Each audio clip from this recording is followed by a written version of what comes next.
Konbanwa. Irashaimase. Welcome to my another podcast, Paprika Girl's Midnight Diner. It is the 25th of September, the season of Shubun, and the micro-season of Kaminari koe wo osamu, which means the voice of thunder can be heard. It is, by chance, raining tonight. It's a marvelous thing, this cool autumn evening, listening to the rain on the Engawa. Next to me, my happy purring Sphinx cat, curled up in his brand new kitty futon, which he knew was his the moment I brought it out of the box. Cats always know that, though, don't they?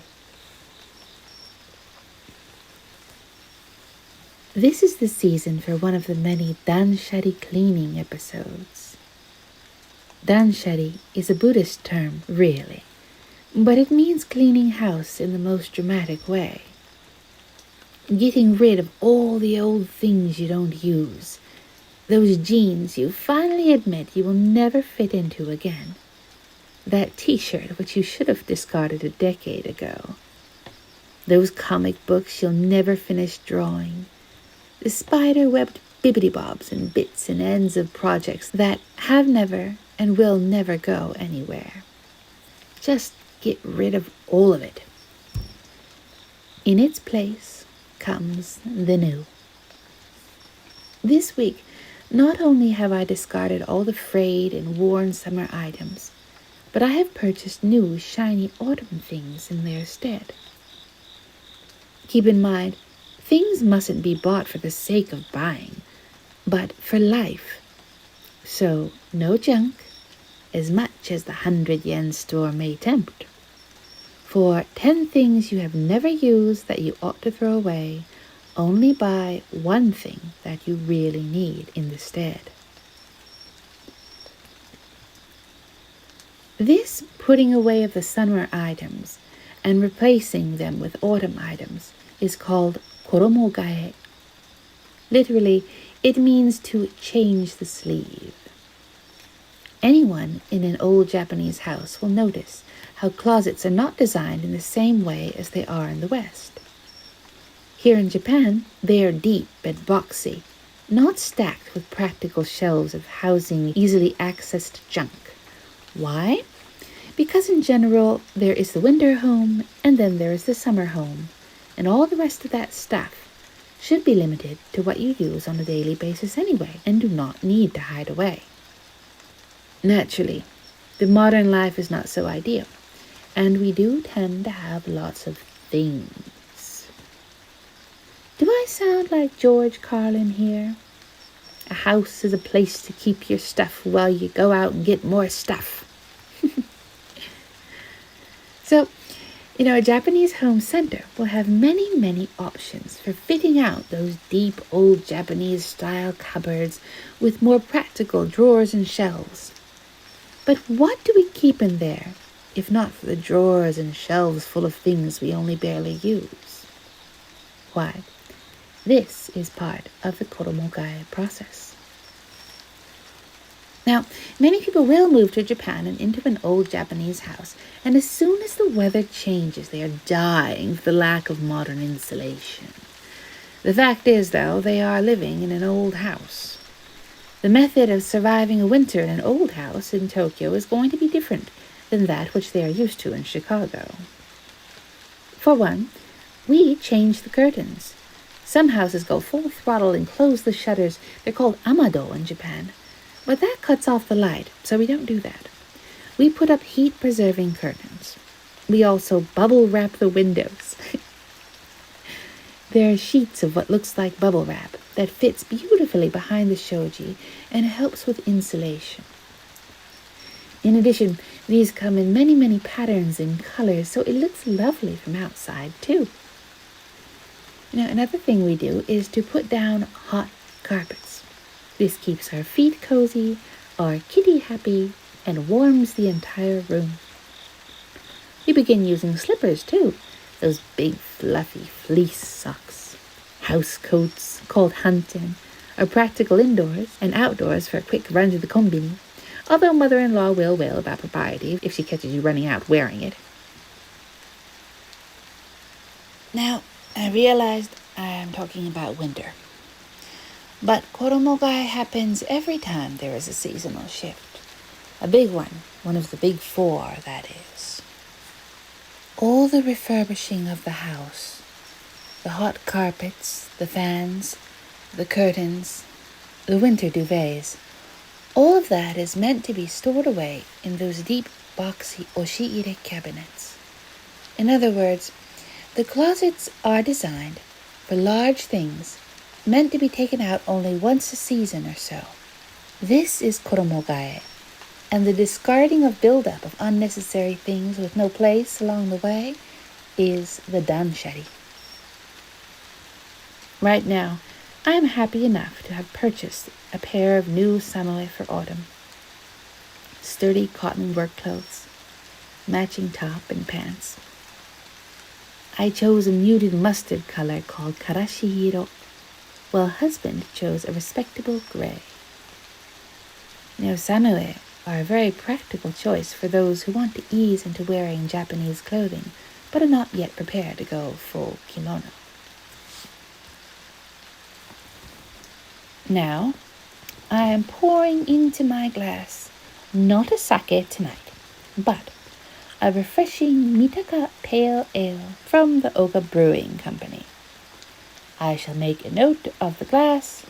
It is in fact a devil craft glass, the very same as Ishikawa Samatusi was drinking from in his podcast. Or I think it is, perhaps. I had some thoughts while listening to a couple of the podcasts today, so here I am responding to them on here instead of in a comment. This is what we used to do on YouTube. Respond to one another's videos with our own videos. You could link them too, but that's all gone now, and we are left only with this little community on X, or Twitter if you're trying to make some sort of statement. The fact of the matter is, this is the one and only truly intimate social media platforms left, where the interaction and humanity still remains. But here it is. Joe, buy the house. Joe, in Ishikawa Summit to Sea, is pondering buying a house after a 3-year-long search. It is an old house, and it has its issues, and naturally it is not perfect. But Joe, there is no such thing as perfect. If it is too perfect, there is something majorly wrong with it that you simply have not discovered yet. This is the reality of life when buying anything used. So, here are the pros and cons, up front and merry, and the pros outweigh the cons. Go for it. Disclaimer: if you buy it and it collapses into the mountainside, I said nothing. Also, Joe, up your amps. I mean to say, if you cannot use more than one appliance in the house at any given time, it means the voltage has been set to a bare minimum in the apartment, assuming less is being used. You call up the electric supplier and you tell them you want a higher voltage setting. That's all. Now, this is a very strange segue. I don't mean anything by it, but it just popped into my head. Today, Oliver, an expat who lives in Kyoto, lamented how recent youths seem ill-equipped to adult. He used the specific example of college students being unable to fry an egg, boil pasta, or use a rice cooker. In my limited experience, and I've only lived with other college students in a sorority in Chicago, it is quite true. Too many have not grasped basic home ec. When I was in middle school, there was a class called Home Economics, which taught old children impractical things like how to make chocolate chip cookies or hammer in a nail without cutting off your finger. But it really should have taught basic life skills like all the aforementioned cooking. To take it a step further, though, those things should have been taught them by their parents. Isn't the role of the parent to equip the young to survive outside the nest? Well, many elements of adulthood must be learned through real life experience. Things like basic cooking, chores, mending a torn shirt and all that ought to have been taught by one's parents. Well, the solution to this is not to blame the parents, of course, because that's impractical. Instead, the solution is to make sure we can do all of these things ourselves. For what is the purpose of learning if not to teach? To be able to explain to others the knowledge that we have gained so that we may pass it on to others in need of it. I think it was Joe, or perhaps it was Oasis, who said something along these lines about how the Gaijin Podcast Collective is simply a venue by which one can pass on information to those who can make the most of it. It brings to mind last week's humbling sermon by Father Mike Schmitz on the purpose of life. If not for social recognition or pride, which is what we as humans are wrought to pursue ever more in this solitary social media age, what is it that we do anything for? And the ideal answer is to make others' lives better. So if you have a little bit of talent or information or ability to improve life for others in some way, that is what one should be doing. It does not need to be flashy or monetary or grandiose, but it could be something as simple as sharing your day on a podcast, which is what I think Joe said in his roundabout, long-winded way: empathy.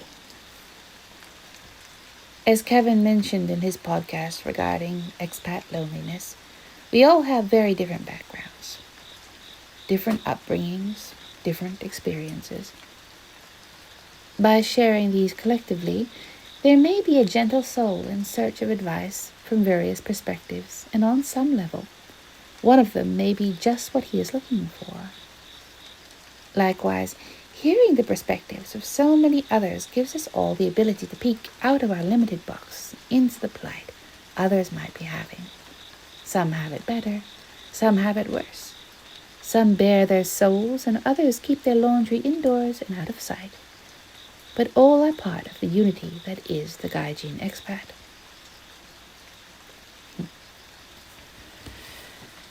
Quick change of topic, which I found amusing. How about cultural contrast? Last night, my friend and I went to see an Indies movie down in Ginza. Afterwards, as we usually do, we stopped into an izakaya, this one being famous for kamameshi, or rice pot full of a variety of goodies that go well with beer.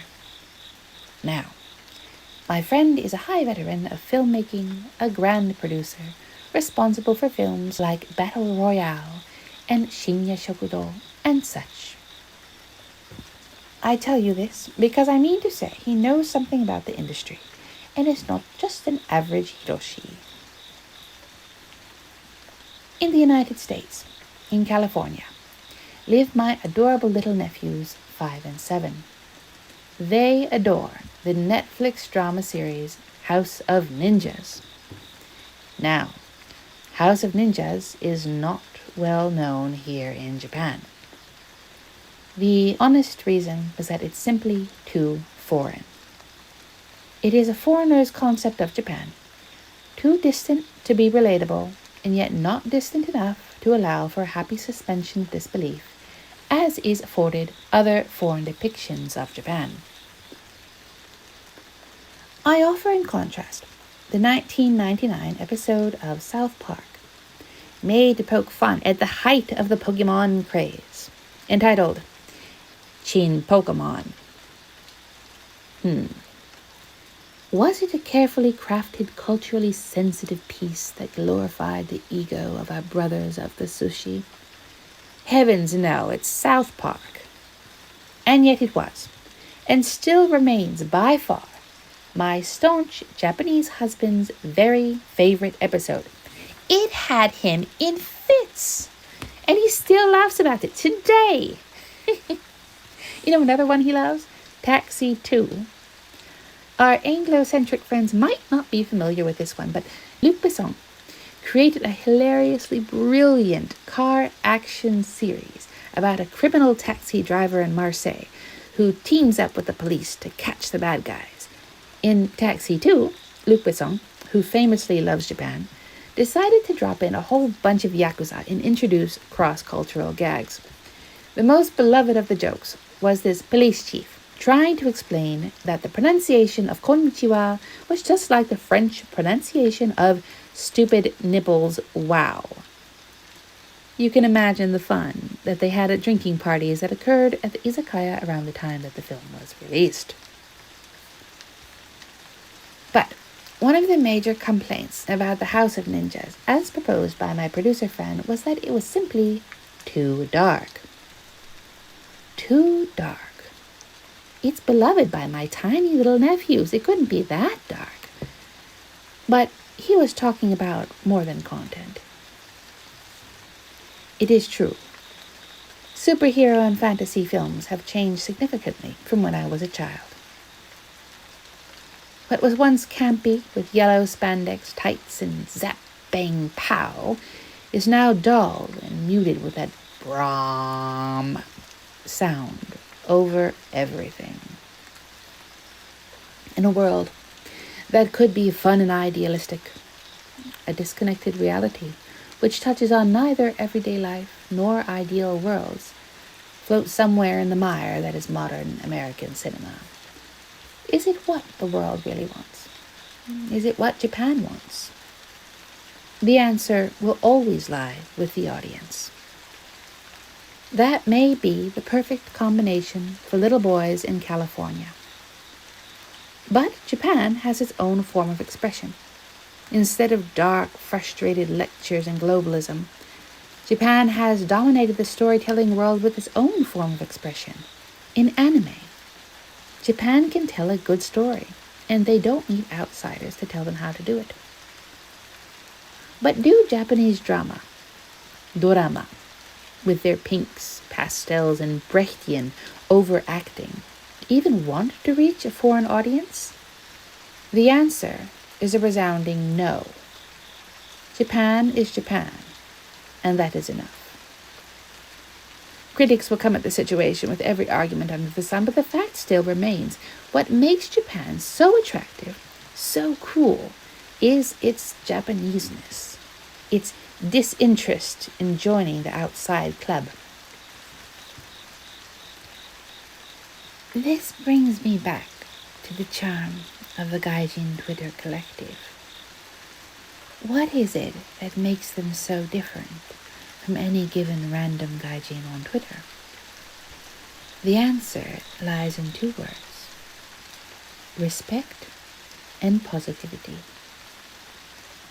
All the expats in the Gaijin Twitter collective are approaching the cultural and linguistic hurdles with a sunao disposition. They are taking life as it is, learning to adapt and growing as individuals along the way. They are not demanding the country change to meet their circumstances. They are learning to accept and grow with their environment. Directly related is their positivity. If you were to scroll through the beautifully cultivated feed as chosen by Softy Papa, you will find sunsets, kitchen tables of Japanese cuisine, flowers and textiles, fields of rice, interesting vending machines, and smiling families. You will not find diatribes, nor politics, nor complaints about co-workers, nor condemnations of the elusive those people. This is a very important attitude to have towards life in an online world where social media glorifies negativity and anger in the dubious form of letting off steam. Mental health relies heavily on curating a community of people who will lift you up rather than drag you down. People who find the little beauty in life and elevate it, share it, so that others too may have beauty in theirs. one other thing. It touched me to hear the responses by Ohazasu, Kevin O'Shea, Kurt, Joe, and Weekly Fascination to my question posed last time about what keeps them in Japan and about expat loneliness. Hearing those responses created a sort of consistency in conversation. If you are listening to this now and haven't heard them, do take a moment while in the bath or washing up to listen to the different perspectives on a thoughtful topic. But now, I propose a new one. In honor of Kevin's new podcast, Tales from Kevin, I ask everyone, whether you are part of Gaijin Podcast Collective or not, please tell me a story. Ohazasu mentioned he once worked part-time in an izakaya. So, let me ask you all to please tell me a drunk story. Ideally, it would be a story about drunks in Japan. Keep in mind, though, that I am an old lady and would rather not hear about excrement and regurgitation, nor helicopter genitals, or anything that you would not tell your own grandmother. I am an old lady, have heard it all, and have decided I need no more of it. So, keep it funny, keep it clean, and let's see what you have in your repertoires. Here is my story. When I first arrived in Japan more than 20 years ago, I was a college student who lived on the other side of the city, all the way in Chiba. I took the long yellow Sobu line home every evening. Decades ago, this was before smartphones had taken over, and some of the stations had green plastic telephones on the platforms. I was standing near to one at the time, when one evening a very drunk Japanese man hobbled down the stairs with much effort, whimpering and wheezing until he finally arrived at the telephone box. He promptly made a call. "Moshi moshi?" he slurred. "I am on my way home now. Yep, on my way, at the station, about to board the train. I shall be home soon." Click. Less than a minute later, I heard him again. "Moshi moshi? I am now on my way home. I am waiting on the platform for the train. Yes, indeed, I shall be home soon." And then, again, only a moment later. "Moshi moshi, it's me. I am calling to tell you I am on my way home, at the station, about to board the train."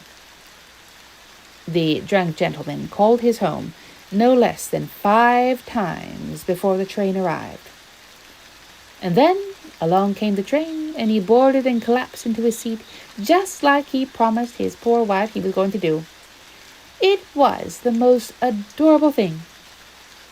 And to think of his patient wife sitting by the phone, humoring him and answering every time, used to the routine of her respectable husband, calling again and again and again and again and again to reassure her that he was, indeed, on his way home. That is my very first and cutest memory of a Japanese drunk. Now, it is your turn.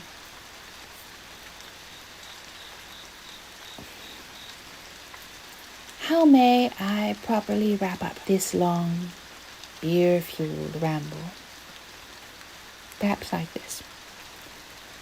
No matter where you are in the world, Japan or otherwise, let me encourage you to find the little beauty, the tiny opportunities that you have in your environment, and make the very most of them by sharing them with others. This season, along with the ill-fitting jeans, perhaps discard all the darkness, presumption, and negativity for the sake of embracing the fresh autumn in a new samurai of possibility and appreciation. Perhaps that will do. Oyasumi.